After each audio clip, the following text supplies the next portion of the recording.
10 বছরের ভালোবাসা একটা ভুলেই শেষ হয়ে গেল। একই শহরের ছেলে আর মেয়ে, বন্ধুত্ব থেকে প্রেম, প্রেম থেকে বিয়ে, সংগ্রাম করে তারা সংসার গড়ে তোলে। একটা ছোট ছেলে সন্তানও হলো তাদের। হাসি, স্বপ্ন, ভবিষ্যৎ সব ঠিকই ছিল।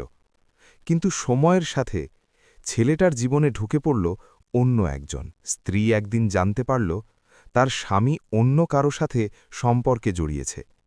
সে কাঁদতে কাঁদতে বলল, আমি তোকে এত ভালোবাসি, আমার কি দোষ ছিল? স্বামী বলল, তোকে এখন আর আমার ভালো লাগে না। এই কথাটাই তার হৃদয়টা ভেঙে দিল। এত কিছু সহ্য করতে না পেরে একদিন সে এই পৃথিবী থেকে বিদায় নিল। পিছনে রেখে গেল একটা ছোট ছেলে, যে এখনও বোঝে না কেন তার মা আর ফিরে আসবে না। পরকীয়া শুধু সম্পর্ক ভাঙে না, একটা পরিবার ধ্বংস করে দেয়।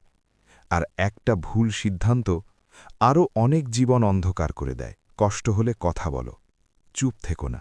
জীবন খুব মূল্যবান।